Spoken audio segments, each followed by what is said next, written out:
There are places on Earth where stone speaks in a language we've forgotten, ancient walls that shouldn't exist, towers that tracked celestial movements thousands of years before we thought anyone could, jars large enough to hold human bodies, scattered across remote hillsides with no explanation. These aren't the famous monuments you've seen in textbooks. These are the structures that archaeologists argue about, late into the night. The ones that don't fit neatly into our understanding of human development. Some were built by cultures we can barely name. Others predate written history entirely. And all of them hold secrets that modern science is only beginning to decode. Tonight, we're traveling to 9 of the most mysterious prehistoric sites on the planet. Places where the past refuses to stay buried and where every answer leads to 3 more questions. The Kaimanawa Forest, deep in the heart of New Zealand's North Island, stretches across nearly 200 square miles of volcanic terrain and dense, tangled wilderness.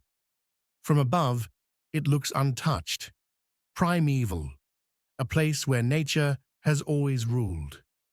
But hidden beneath layers of moss, roots, and shadow, something lies that doesn't quite belong. In 1996, a forester named Barry Brailsford was moving through one of the most remote sections of the forest when he noticed something that stopped him cold. Ahead of him, partially buried in the slope of a low embankment, were stone blocks, large ones, flat-faced, carefully aligned. They weren't scattered. They weren't broken. They formed what looked unmistakably like a wall. The structure ran for roughly 30 feet. Each stone measured between 3 and 6 feet in length. The faces were smooth, the edges sharply defined. The stones sat together with a precision that suggested planning, not chance. This was not how random rock formations usually appear. And that's where the problem begins. According to established history, the Maori people arrived in New Zealand around the 13th century. They were exceptional navigators, skilled engineers, and deeply connected to the land. But their construction traditions relied on wood, earthworks, and carved timber. Stone walls, cut, shaped, and fitted, were not part of their known architectural practices. So if the Maori didn't build it, who did? For nearly 30 years, the Kaimanawa Wall has divided opinion. Brailsford and others argue the stones show clear signs of human workmanship. The angles are too consistent, the surfaces too evenly finished. They point to grooves and markings on the stone faces that appear intentional, suggesting tools were used to shape them. But many geologists see it very differently. Mainstream archaeology maintains that the wall is entirely natural. The region sits on volcanic rock, and under certain conditions, cooling lava fractures into straight-edged geometric forms, a process known as columnar jointing. The famous basalt columns of Ireland's Giant's Causeway are often cited as an example. According to this explanation, erosion, soil movement, and vegetation growth created an illusion of construction where none exists. At first glance, it's a convincing argument, but the story doesn't end there. In 2005, researcher Michael Coote conducted a closer examination of the site. He documented what appeared to be multiple horizontal courses of stone, arranged in layers. This stacking pattern, he argued, was difficult to reconcile with random geological fracturing. Even more intriguing, he identified material between some of the stones that resembled mortar. Laboratory testing, however, failed to provide a definitive answer. The samples could not be conclusively dated or identified. The New Zealand government has taken a cautious approach. The site has never been officially classified as an archaeological monument. No protective measures have been put in place. Over time, the forest has quietly reclaimed it. Moss blankets the stone faces. Tree roots push between the gaps. In some places, saplings grow directly through the structure itself. What makes the Kaimanawa Wall especially puzzling is its isolation. If it were built by humans, it represents an architectural tradition unlike anything else in New Zealand. There are no nearby structures, no evidence of quarries, no discarded stone fragments, no tools, no settlements, just a single wall, standing alone in the forest. That absence has fueled more controversial theories. Some researchers suggest the wall may predate the Maori entirely, built by an unknown culture that reached New Zealand long before recorded history. Polynesian oral traditions occasionally mention earlier inhabitants, shadowy figures who lived on the land before the ancestors arrived. These stories are fragmented, symbolic, and difficult to interpret, but they persist. Others have gone further, pointing to similarities between the Kaimanawa stones and ancient masonry in South America. In places like Peru and Bolivia, builders shaped massive stones to fit together without mortar, achieving astonishing precision. Could ancient mariners have crossed the Pacific long before we believe possible? It's a speculative idea, and one most scholars reject, but it cannot be completely ruled out. What we are left with is uncertainty. The formation displays features that challenge a purely geological explanation, yet it lacks the cultural context needed to confidently label it human-made. No tools, no artifacts, no dates, just stone. And stone, as we know, doesn't speak easily. Today, the wall remains largely forgotten. Occasionally, a researcher or hiker makes the long journey to see it. They measure the blocks, photograph the angles, debate the evidence. Then they leave, and the forest closes in once more. If the Kaimanawa Wall is natural, it stands as one of the most remarkable coincidences of geology in the Pacific. If it is artificial, it forces us to reconsider who reached New Zealand and when. Either way, it reminds us of something deeper. Our understanding of the past is incomplete. Landscapes remember more than we do. And sometimes, the most important questions are the ones we don't yet have the tools to answer. As the years pass, the forest grows thicker, the stones fade further from view, and with every season, the chance to uncover the truth grows just a little smaller. It implies years, perhaps generations, of observation. Someone stood here at dawn, day after day, noting the sun's position. Someone recorded the pattern. Someone recognized its repetition. And eventually, someone translated that understanding into architecture that could outlast human memory. What continues to astonish researchers is how unique Chankillo is. Other ancient cultures track the sun, Stonehenge, Newgrange, the Egyptian temples, but none use a linear tower system quite like this. Chankillo represents an independent solution to the same cosmic question: how do we measure time by the sky? There are still mysteries that remain unresolved. We don't know how the calendar structured daily life. We don't know which ceremonies accompanied solstices or equinoxes. We don't know why the site was abandoned, or what forces caused its people to leave the valley behind. Recent discoveries have added new layers to the story. In 2021, archaeologists identified ancient roadways linking Chankillo to surrounding settlements. These roads suggest the site served not just a single community, but an entire region. The solar towers may have coordinated planting seasons, festivals, and rituals across multiple villages, a shared cosmic reference point in a harsh landscape. Today, Chankillo is protected as a UNESCO World Heritage Site. Few visitors make the journey. The desert is remote. The heat is relentless. But those who stand among the towers at sunrise often describe the same sensation, a quiet awareness of deep time. The people who built Chankillo are gone. Their names are lost. Their language has vanished, but their understanding remains.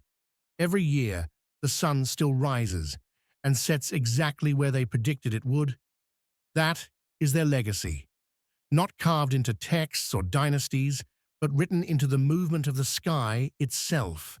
And even now, more than 2,000 years later, we are still learning how much they truly knew. Along the coast of Peru, the desert stretches for hundreds of miles. It is one of the driest regions on Earth. Years can pass without measurable rainfall. The ground is hard, pale, and unforgiving. At first glance, it feels like a place where human life should never have taken hold. And yet, more than 2,000 years ago, people not only survived here, they observed the sky with extraordinary precision. Chankillo lies in the Kasma Sechin Valley, roughly 230 miles north of modern-day Lima. The site spreads across nearly 2 square miles of desert terrain.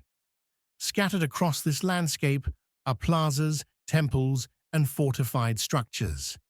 But rising above all of it, running along a low ridge from north to south, stands the feature that has drawn global attention.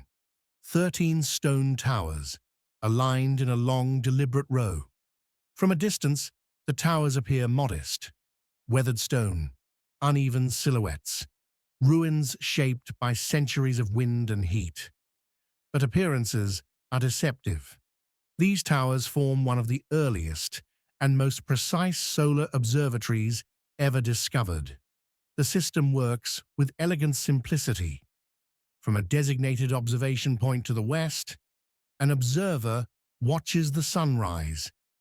Over the course of the year, the sun appears to rise at different positions along the horizon. At Chankillo, those positions align almost perfectly with the gaps between the towers. During the summer solstice, the sun rises at one extreme end of the line. At the winter solstice, it rises at the opposite end. Day by day, it shifts steadily from one tower to the next. The same process occurs at sunset, viewed from the eastern observation point.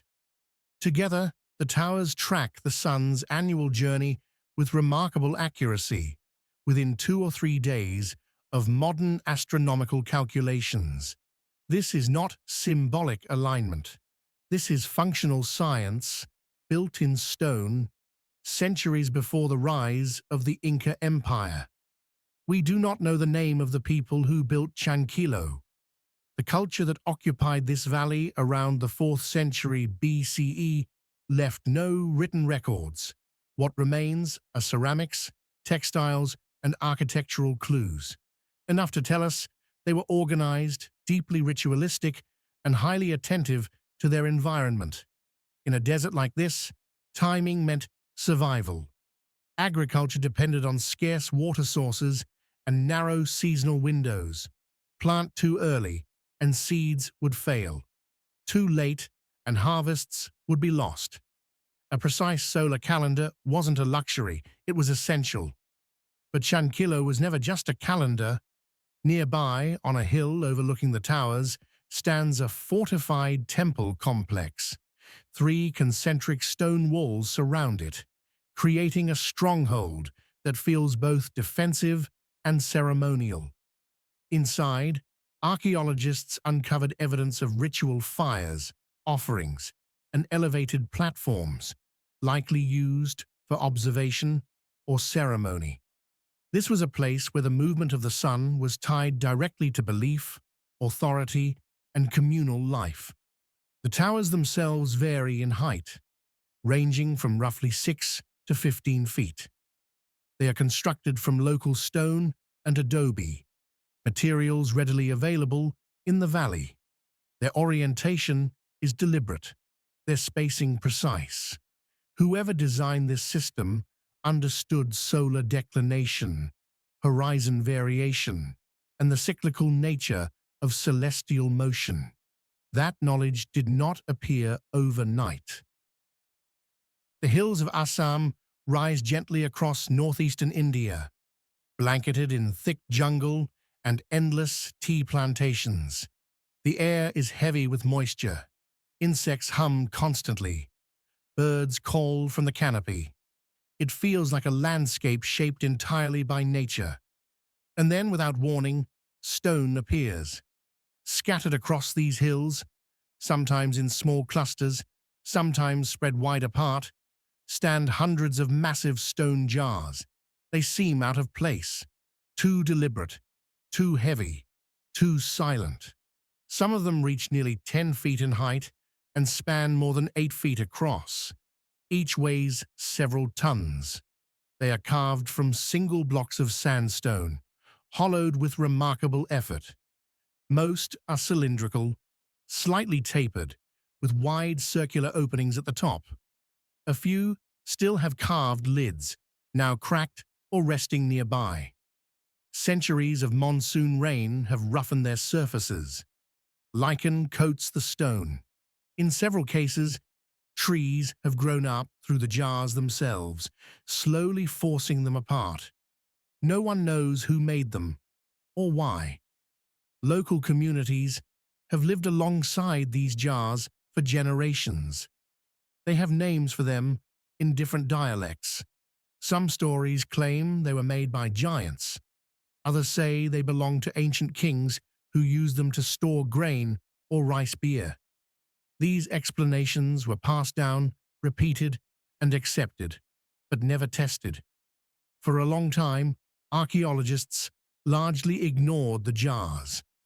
The first detailed documentation came in the 1920s, when British colonial officers recorded several jar sites during surveying expeditions.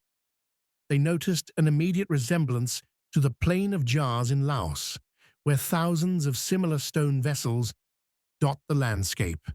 But Assam was remote, difficult to reach, and overshadowed by more famous archaeological sites across India. The jars were noted, filed away, and forgotten. That began to change in the early 2000s, when systematic research finally began. What archaeologists discovered only deepened the mystery. Based on soil analysis and associated artifacts, the jars likely date to around 2,000 years ago, during the late Iron Age. Precise dating is nearly impossible. Stone contains no organic material, so researchers must rely on indirect clues, pottery fragments, burial goods, and sediment layers found nearby. But one detail stands out immediately. There are no quarries nearby. The sandstone used to carve the jars does not match the surrounding geology. The stone had to be transported, possibly over several miles of dense jungle and uneven hills. Moving blocks weighing multiple tons through this terrain would have required planning, labor, and social organization on a significant scale, which raises the obvious question: why? One widely accepted theory suggests the jars were used in burial practices. At several sites, archaeologists uncovered human remains near the jars, along with beads, tools, and pottery fragments. This aligns with known traditions in Southeast Asia, where bodies were placed in containers during an initial stage of decomposition before the bones were cleaned and reburied. A secondary burial, marking a transition rather than an end. But the evidence is inconsistent. Many jars contain no human remains at all. Some are completely empty. Others show signs of burning, as if fires were lit inside them. That detail complicates the burial theory. What kind of funerary ritual involves lighting fires inside massive stone vessels? Another explanation points toward fermentation. In traditional Assamese culture, communal brewing of rice beer played an important social and ritual role.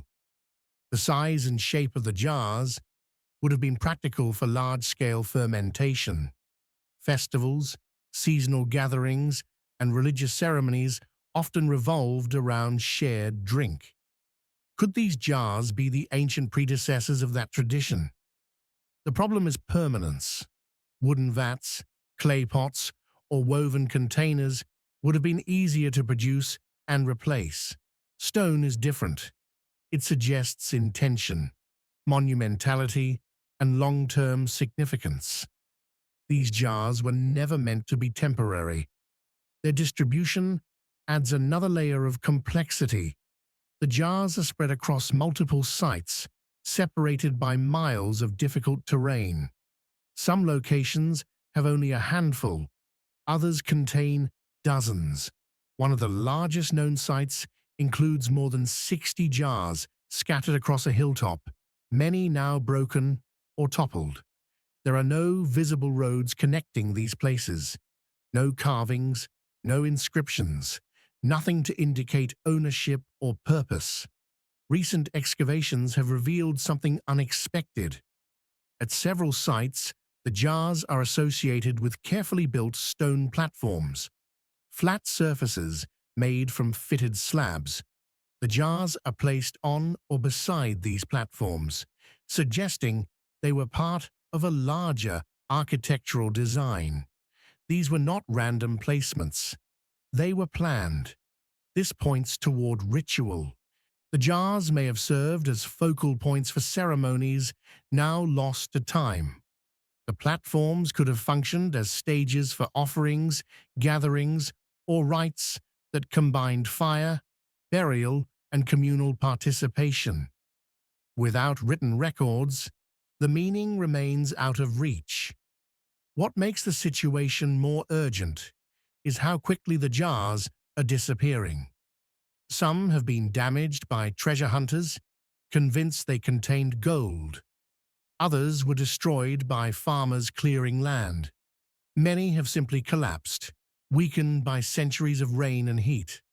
Protection efforts exist, but enforcement in such remote areas is difficult.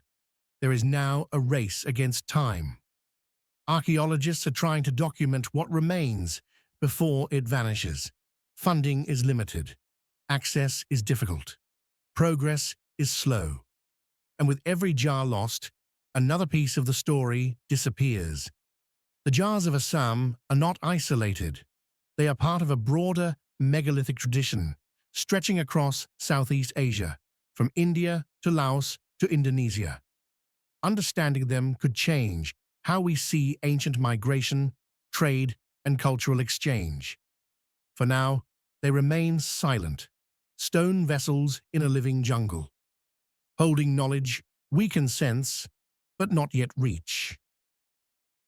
The northern highlands of Ethiopia rise abruptly from the surrounding lowlands, a land of steep escarpments, volcanic plateaus, and thin mountain air. This is ancient ground. Some of the oldest continuous human settlements on Earth took root here, and hidden beneath these highlands are stone monuments that predate one of Africa's most powerful early civilizations. Axum, also known as Axum, is famous for its towering stone stelae. These massive obelisks once marked the graves of kings and nobles during the height of the Axumite Empire, between roughly 100 and 940 A.D., carved from single blocks of granite, some rising over 70 feet tall. The stelae are astonishing feats of engineering. Their surfaces are carved to resemble multi-story buildings, complete with false doors and windows, frozen in stone. But long before the Axumite Empire rose to power, something else was already happening here. Beneath the Axumite layers, sometimes literally beneath them, archaeologists have uncovered evidence of an earlier tradition of stone construction. These older structures are known as proto-megaliths, stone platforms, upright pillars, and shaped boulders dating from roughly 1000 to 400 BC. They were built centuries before Axum became a regional force. Compared to the later stelae, these proto-megaliths appear crude. The stones are less refined, the shapes simpler. There is little decorative detail, but they matter deeply because they represent the beginning of a monumental tradition that would eventually define Ethiopian civilization. These structures came to light during excavations in the 1970s and 1980s. Archaeologists working beneath known Axumite ruins encountered older occupation layers. As they dug deeper, the architecture changed. Masonry became simpler. Stone blocks were less precisely cut. Radiocarbon dating of nearby materials pushed the timeline back by several centuries. The people who built these early monuments left no written records. We do not know their names, their language, or how they understood themselves. What we do know is that they farmed, traded with neighboring regions, and possessed the organizational capacity to move and place large stones deliberately. The most common interpretation is funerary. Many proto-megalithic platforms are associated with burials. Excavations have uncovered human remains beneath or near these stones, along with pottery, jewelry, and tools. The stones appear to mark important individuals, people of status, authority, or ritual significance. By placing stone rather than wood or earth over the dead, these communities created something permanent, something meant to endure. That permanence tells us a great deal. Moving stone requires coordination. Labor must be organized. Food must be provided. Decisions must be made about who deserves such markers. All of this implies social hierarchy and emerging political complexity. These were not small, loosely connected groups. They were structured societies beginning to express power through the landscape. Location matters as well. Many proto-megaliths are positioned on hilltops or ridgelines, places with commanding views of surrounding valleys. These stones were meant to be seen. They were statements, markers of territory, authority, and memory. Long before Axum's giant stelae dominated the skyline, these earlier monuments were already shaping how power was displayed in stone. But the story isn't entirely straightforward. Not all proto-megaliths are linked to burials. At sites such as Beta Georgis, archaeologists found stone platforms and standing pillars with no associated graves. The arrangement suggests ceremonial use. Some stones resemble altars or offering tables. Others appear positioned to structure movement and gathering. What took place there is unknown. Seasonal rituals, religious ceremonies, political assemblies. Without inscriptions or imagery, archaeologists must read meaning from spatial relationships and architectural patterns alone. Stone becomes the language, and interpretation is careful, cautious, incomplete. What makes these proto-megaliths especially important is their place within a broader African context. Across the continent, different societies independently developed megalithic traditions, from the stone circles of Senegambia to the pillars of southern Ethiopia. Each tradition is unique, yet they share a common impulse: the use of stone to create permanence, memory, and connection between the living, the dead, and the sacred. In Ethiopia, the proto-megaliths represent the earliest chapter of that story. Over generations, techniques improved. stones were shaped more precisely. Construction became more ambitious. By the time the Axumite Empire emerged, the knowledge required to carve and erect massive stelae already existed. The empire did not invent monumental stone architecture. It inherited and perfected it. There are still unanswered questions. Archaeologists debate whether there was continuous development from proto-megaliths to Axumite stelae, or whether there were breaks, periods of decline, or cultural transition. The archaeological record is incomplete, fragmented by time and circumstance. Preservation is another challenge. Ethiopia has endured decades of political instability and economic hardship. Many proto-megalithic sites remain unexcavated. Others have been damaged by agriculture, construction, or neglect. Some stones barely rise above the ground, unnoticed and unprotected, and yet they are foundational. Without these early monuments, there would be no great stelae of Axum, no towering symbols of imperial authority carved into granite. The proto-megaliths are the origin point, the first attempt to make ideas permanent in stone. They remind us that every civilization begins modestly, with rough tools, with simple stones, with people willing to imagine something that might last longer than they would. And once those stones are gone, that beginning becomes much harder to see. Cornwall, at the southwestern edge of England, is a landscape shaped as much by story as by stone. Ancient Celtic traditions cling to the hills and valleys, carried in place names, folklore, and weathered monuments. Across the moorlands, standing stones and burial chambers rise from the earth, reminders of communities who shaped this land thousands of years ago. Among them is a site both familiar and misunderstood, Men-an-Tol. The name translates simply as Stone of the Hole. Most visitors recognize the central feature immediately, a circular granite slab, roughly 4 feet across, pierced by a perfectly round opening. It stands upright, flanked by 2 smaller standing stones. The trio is instantly recognizable, photographed endlessly, and often treated as a complete monument. But it isn't. Scattered around the famous stones are others, smaller, less dramatic, and frequently overlooked. Archaeologists refer to them as the lesser stones. Some lie half-buried in the turf. Others have fallen, shifted, or been displaced over centuries.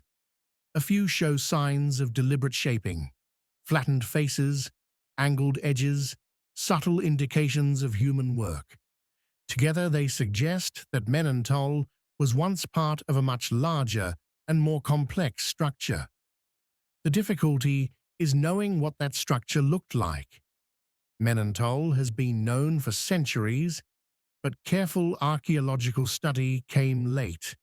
By the time researchers began serious documentation in the 20th century, the site had already been altered. Stones were removed for building material. Treasure seekers dug around the monument. Victorian visitors rearranged rocks to create more pleasing compositions. What remains today may be only a fragment of the original design. The holed stone itself raises questions. Perfectly circular holes cut through solid granite are rare in prehistoric Britain. Creating one would have required time, skill, and precision. The builders likely worked from both sides, slowly pecking away at the stone. Any miscalculation could have cracked the slab beyond use. The effort suggests intention and significance. So why do it? Local folklore provides one answer. For generations, the holed stone was believed to have healing powers. Sick children were passed through the opening to cure illness. Adults crawled through it to ease joint pain or back trouble, always moving in a specific direction. following the sun. These practices continued into the 19th century, and even today, some visitors repeat them as tradition. But folklore reflects later belief, not original purpose.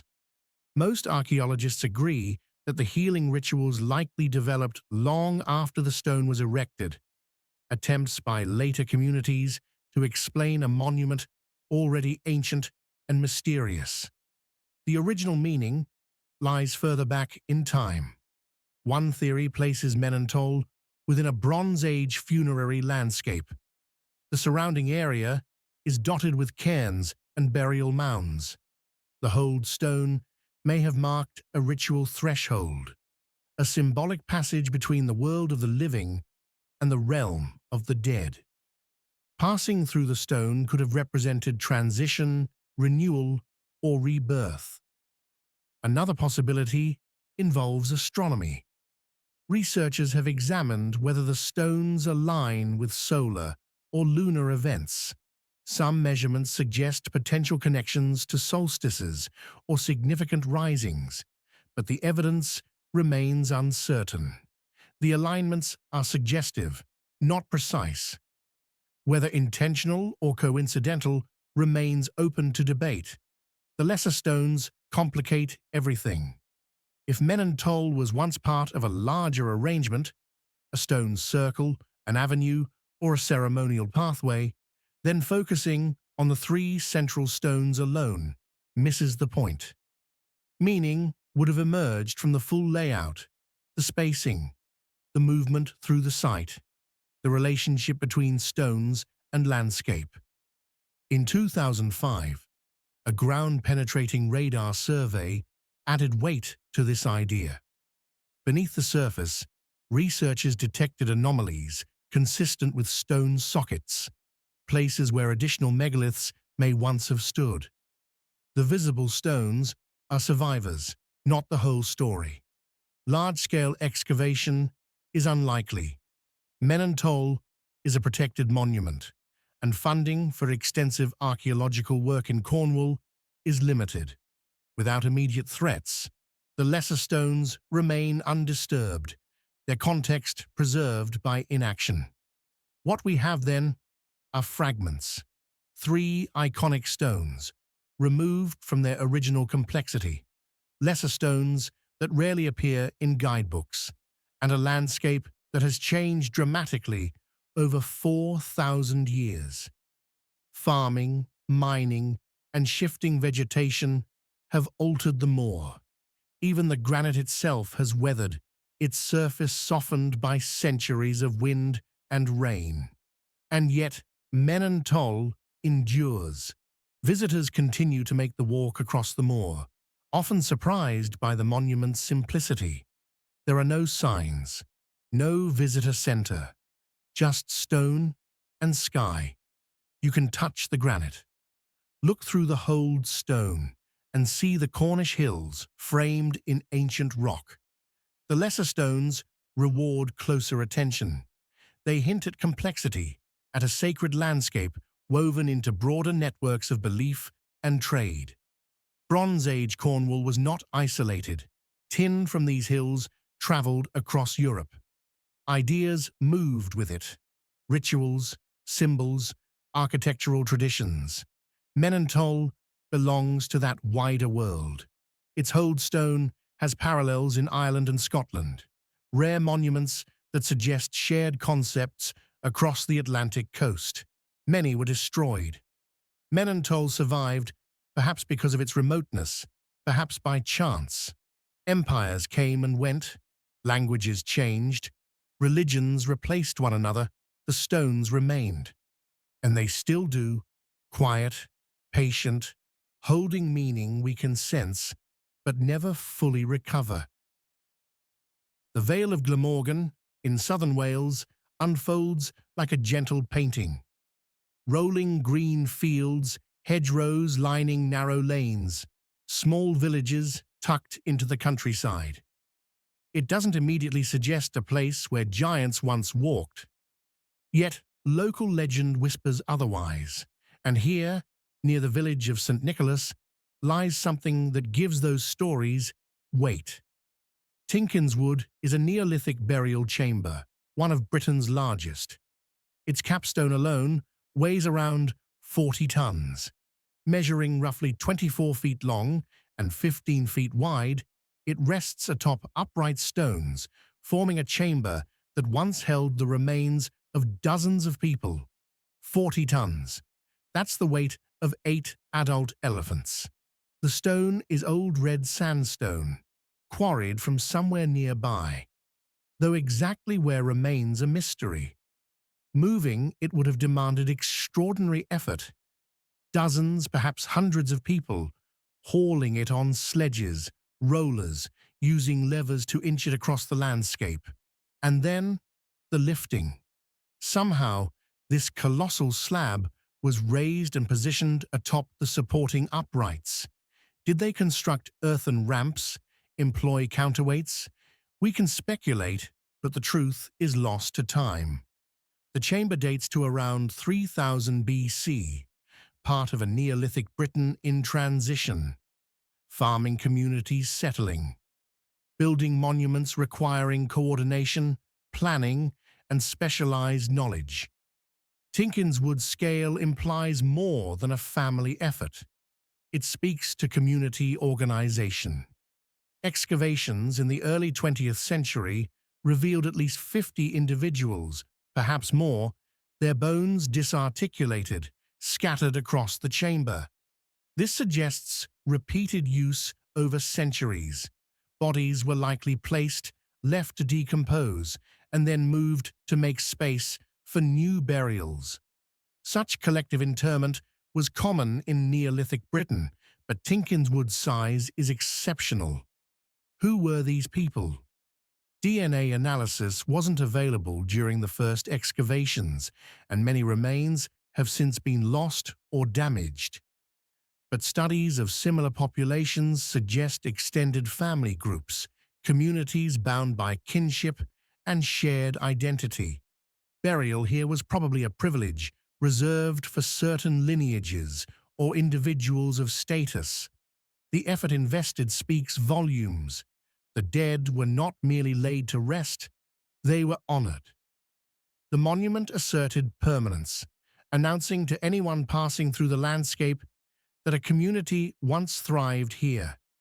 Tinkinswood is more than a tomb. A forecourt, semicircular and defined by upright stones, lies before the entrance. It hints at ritual, ceremonies marking deaths, perhaps annual remembrances or seasonal gatherings. The stones, though smaller than the capstone, still weigh hundreds of pounds, deliberately arranged to separate everyday life from the sacred.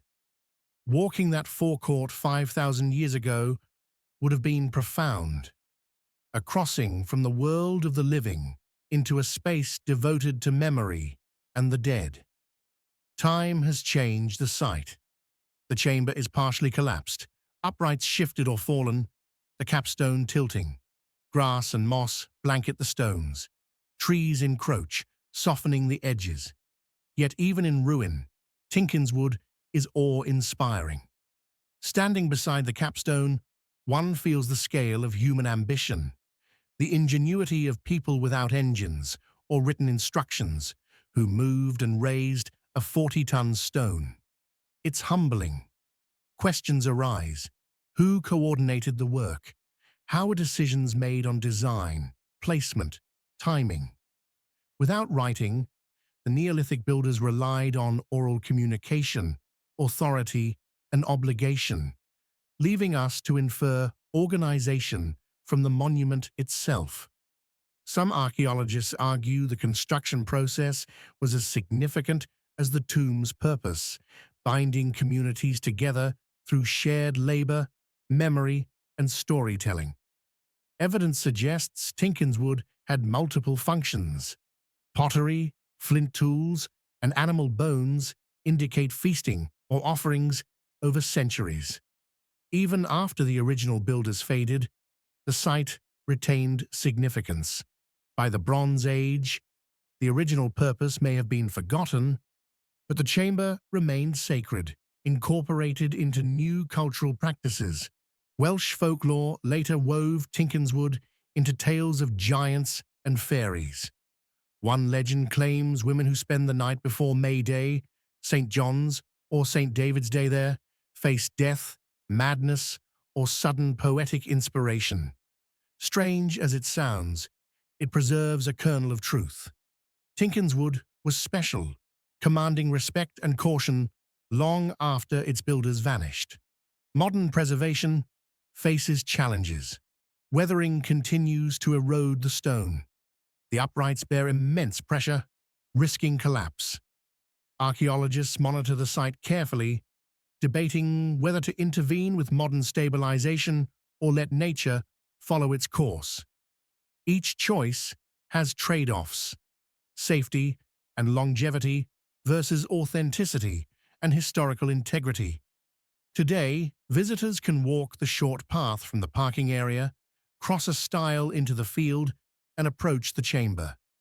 No fee, no tour, just an ancient monument, still commanding the landscape. Standing there, the gulf between now and 5,000 years ago is palpable. People without electricity, engines, or written language built something monumental, enduring, permanent. The capstone still balances, a silent witness to ingenuity and collective effort. The bones are gone, but the monument endures, a testament not to individuals, but to the community, the culture, and a moment in human history when people looked at a 40-ton stone and decided, we can move it, we can lift it, we can make it last. And indeed, they were right. Brittany, on France's northwest coast, is the heartland of megaliths. Across the landscape, stones rise from fields and forests, dolmens, tumuli, long alignments of standing stones stretching for miles. In Neolithic times, this region was alive with communities devoting immense labor and skill to monuments that still dominate the terrain today.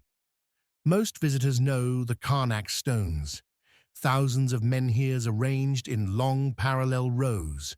Walking among them, it's easy to feel dwarfed by their scale and to wonder how these stones got here at all. Yet 8 miles from Karnak, in Locmariaquer, stands, or once stood, something even more remarkable. At least, the fragments that remain hint at what was once the greatest megalith ever erected in Europe, the Grand Menhir Brisé, the Great Broken Menhir. Today it lies in 4 enormous pieces, toppled and shattered, scattered where it fell. But when intact, it soared roughly 67 feet into the sky, weighing an estimated 280 tons. That's more than 40 elephants, nearly 50 cars. The stone itself is orthonious granite, sourced about 6 miles away, across hills, valleys, and a river. How Neolithic people moved a 280-ton stone that distance? We can theorize: sledges, rollers, thousands hauling ropes, perhaps temporary causeways, but the truth remains unknown. And then they raised it upright.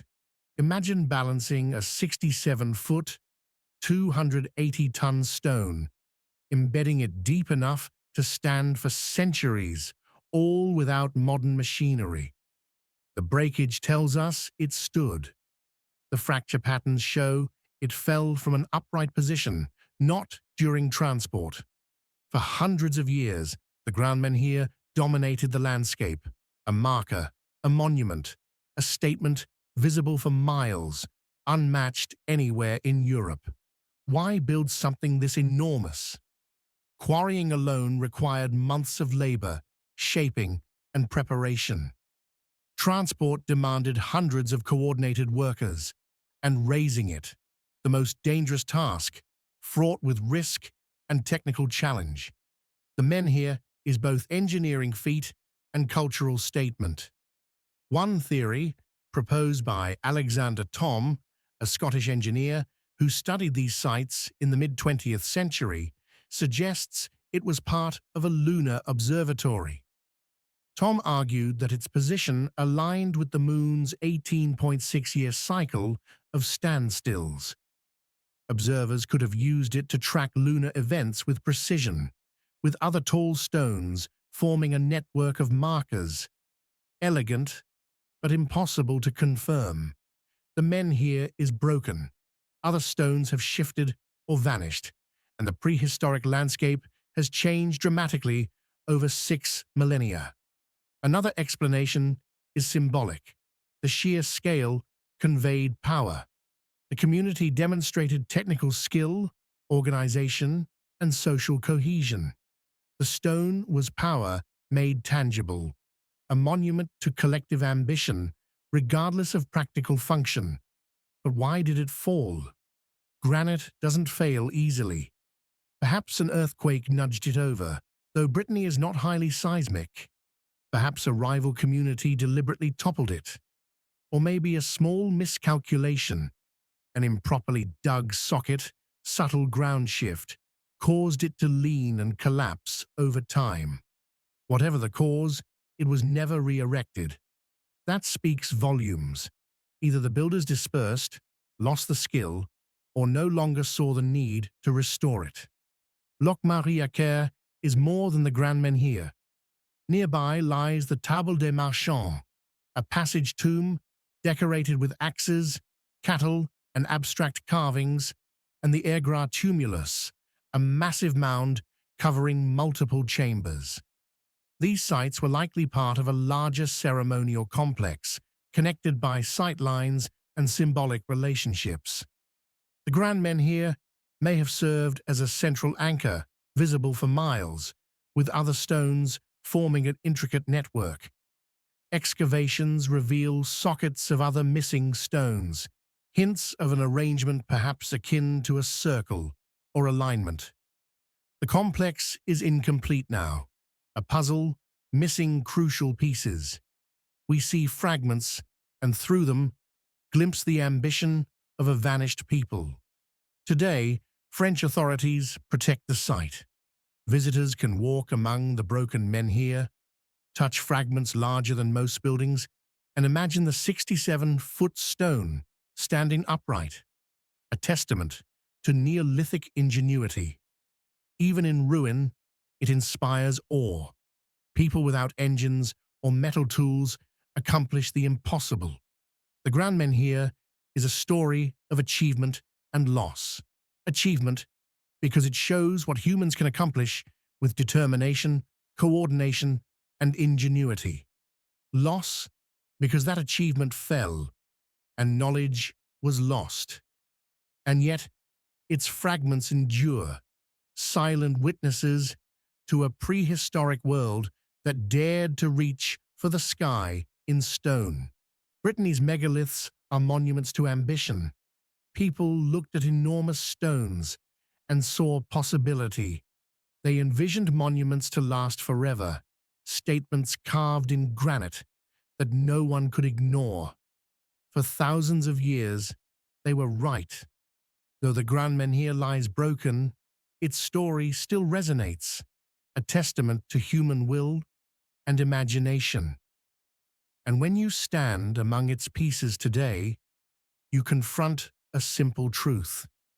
They believed a stone could last forever. And in a way, it has. The northern coast of Brittany is rugged and windswept, shaped over millennia by Atlantic storms. Villages cling to rocky shorelines, harbors tucked into sheltered bays. And on a promontory overlooking the sea stands one of Europe's oldest and largest megalithic monuments, the Cairn of Barnenez. Most people have never heard of it.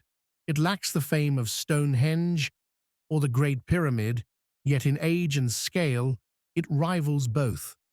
The cairn stretches roughly 240 feet long, 90 feet wide, and rises up to 30 feet high. Built from thousands of tons of carefully stacked stone, it contains 11 passage tombs. Chambers reach through narrow corridors, penetrating deep into the monument.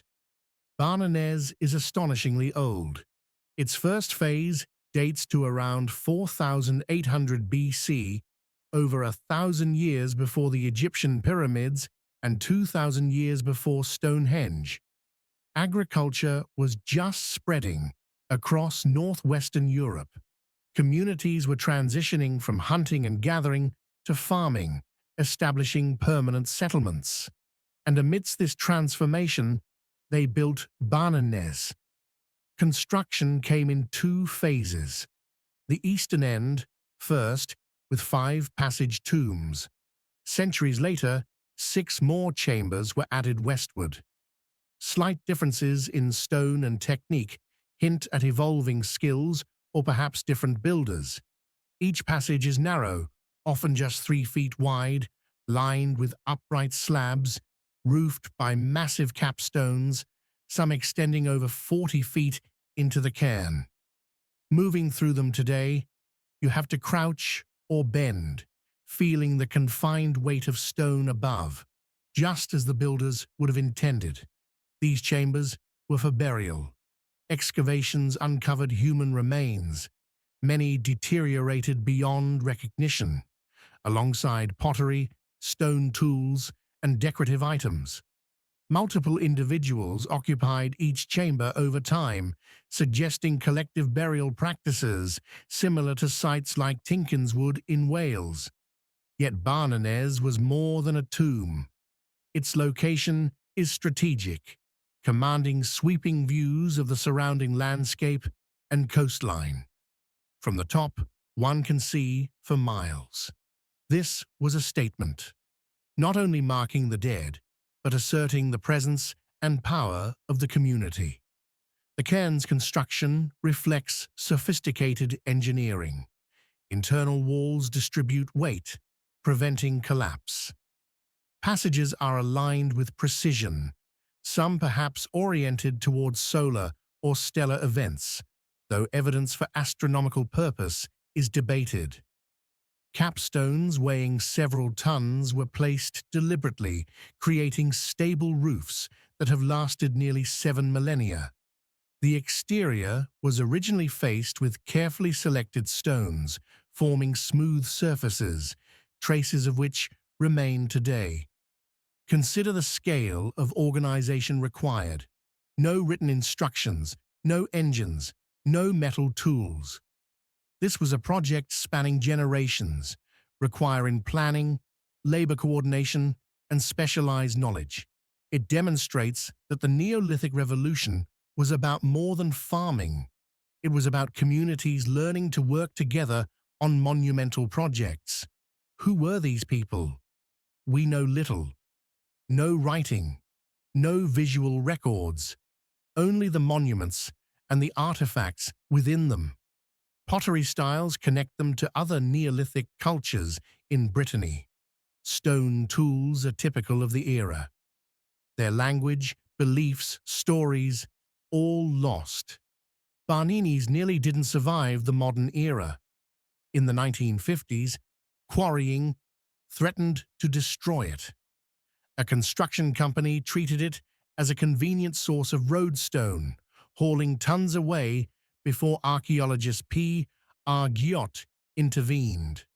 By then, part of the cairn had been damaged, but the exposure allowed detailed study of its construction. French authorities declared it protected, and restoration stabilized the structure, though modern interventions are distinguishable from the original stones. Today, visitors can explore Barnenez, walking around the cairn, climbing to the top, entering the passage tombs. You feel the presence of nearly 7,000 years of history. The passages are dark and cool, the stone weight palpable. Inside some chambers, carved decorations survive, spirals, zigzags, abstract shapes. These rare Neolithic carvings hint at symbolic or territorial meaning, though their exact significance remains a mystery. The promontory location overlooking the Atlantic may have held symbolic value. Westward-facing orientations in later European traditions often relate to death or the afterlife, though we must be cautious about projecting later beliefs onto Neolithic people. What we can say confidently is that Barnenez mattered, generations returned, maintaining the cairn, burying their dead, keeping it central to ritual and social life. It was an institution as much as a monument. The cairn's survival is remarkable. Weather, erosion, and human activity have left it altered, yet intact. Many megalithic sites have vanished, destroyed by development or neglect. Barnenez survived by intervention and dedication, reminding us how fragile our archaeological heritage truly is. Standing there today, looking out over the Atlantic, you sense the Neolithic builders' presence, not as ghosts, but as echoes. Their monument endures, connecting us to a world nearly 7,000 years old. Through storms, centuries, and human upheaval, Barnenez remains a testament to ambition, ingenuity, and the human desire to leave a lasting mark. Even in its weathered and partially restored state, Barnenez speaks across millennia. The people who built it believed their work could endure forever, and in this sense, it has. Sardinia rises from the Mediterranean like a natural fortress. Rocky coastlines, rugged mountains, and interior landscapes that seem designed to resist invasion.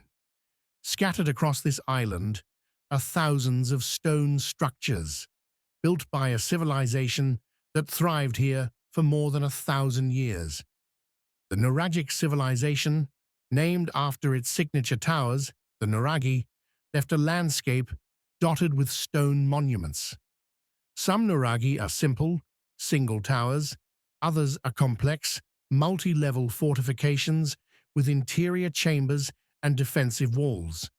Archaeologists estimate that as many as 10,000 Nuragi once existed. Thousands still survive in varying states of preservation. But beyond the towers, there are other, less famous structures equally impressive: the sacred wells. These underground chambers, accessed by stone staircases, were built around natural springs. They demonstrate remarkable engineering, precision, and symbolic intent. Most sacred wells date to the Bronze Age, roughly 1500 to 800 BC. They are found throughout Sardinia, often near Nuragi or settlements. Each follows a consistent design. A staircase descends into the earth, leading to a chamber surrounding a spring. The ceilings are corbelled vaults, stones layered gradually to form a dome without mortar or supporting arches.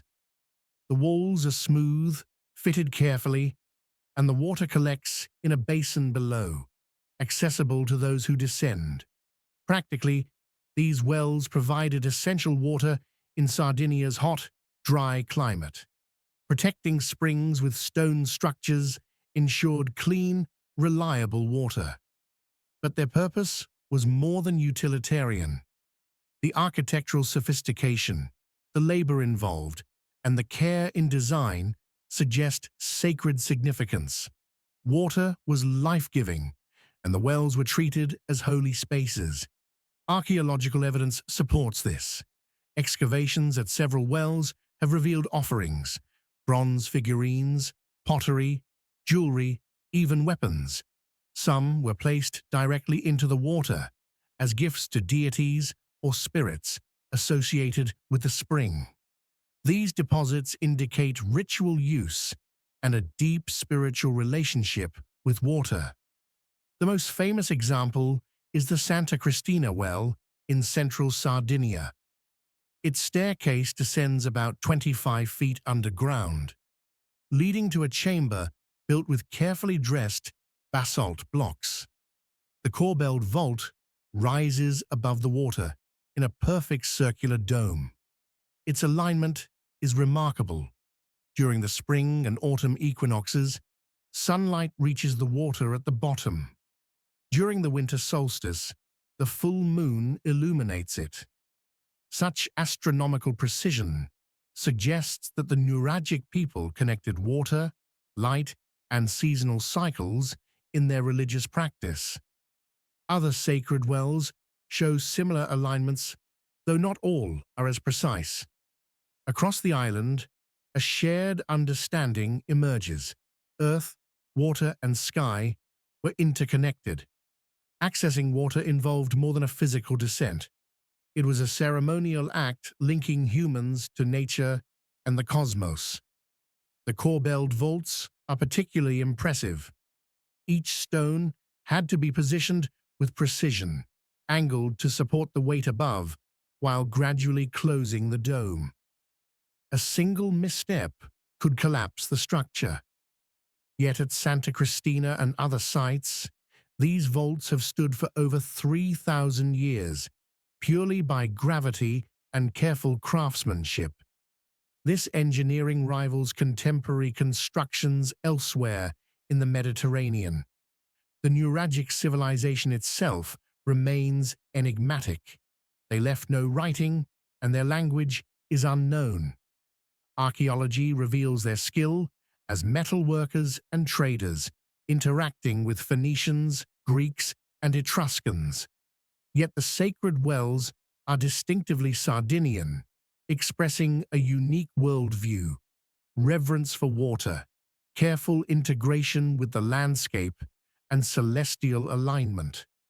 Some researchers have noted parallels with other Mediterranean cultures: Mycenaean corbelled vaults, Etruscan tombs, or megalithic structures in Western Europe. Whether this reflects shared knowledge, trade of ideas, or independent innovation is unclear. Sardinia was not isolated. Trade networks and cultural exchanges were active, and the Nuragic people absorbed outside influences while maintaining their identity. The sacred wells remained significant long after the Bronze Age. Romans sometimes modified them. Christian communities later built churches nearby. Santa Cristina, for example, has a small medieval church above the well. Pilgrims still descend its ancient stairs to reach the water, continuing a tradition of reverence for more than 3,000 years. The foundations of the wells are critical. The lowest stones bear the greatest weight and pressure, chosen and positioned with extraordinary care. They support the chambers above through earthquakes, floods, and the slow grind of geological time. These foundations are often buried, unseen, but they are essential to the monument's survival, a testament to the Nuragic mastery of both stone and earth. Visiting a sacred well today, you feel that connection. The water flows as it did millennia ago. The stone chambers remain cool and still, carrying echoes of rituals, offerings, and the people who built them. Descending the steps, you sense the weight of history, the care of thousands of hands, the blending of practical need, spiritual devotion, and architectural ingenuity. These wells are more than archaeological sites. They are living links to a civilization long vanished, but still speaking through stone, water, and light. They remind us that even in isolation, human communities have sought to understand their world, honor natural forces, and leave enduring marks that transcend time. The Nuragic sacred wells endure, silently yet powerfully, teaching us that engineering, ritual, and cosmic observation were intertwined in the imagination of ancient Sardinians. They remain a testimony to human skill and devotion, preserved underground for thousands of years, waiting for those willing to descend and listen. 9 sites, 9 mysteries, scattered across the globe, from New Zealand to Sardinia, from India to Wales. Each one is unique, yet all share a common thread: The human desire to create something enduring, to shape stone and earth into monuments that would outlast their makers by centuries, even millennia. We've walked among fallen giants, stepped into dark chambers, traced the alignments of towers that mark the sun with astonishing precision. We've seen jars large enough to hold human bodies and stones heavier than houses, placed with care and purpose. And yet one truth becomes clear. The past is not fully knowable. We can dig, measure, and study. We can analyze, date, and theorize. But no matter how advanced our tools, these sites leave us with more questions than answers. Who built the Kaimanawa Wall? What ceremonies took place at Chankillo's solar towers? Why did Bronze Age people scatter enormous jars across Assam? The answers may never come. The builders left no records, and the stones speak only in their arrangement, their scale, and their silent endurance. And perhaps that is what makes them so compelling. The mystery itself draws us in, reminding us how much has been lost between their time and ours. These monuments resist explanation, yet they reach across millennia to tell us something essential: human ambition, creativity, and the will to leave a mark on the world. If exploring these ancient mysteries has captured your imagination, take a moment to show your support. Hit the like button, subscribe to the channel, and join us as we continue uncovering the stories hidden in stone, across the globe and through time. Because even in their silence, these ancient structures still speak, and there's so much more waiting to be discovered.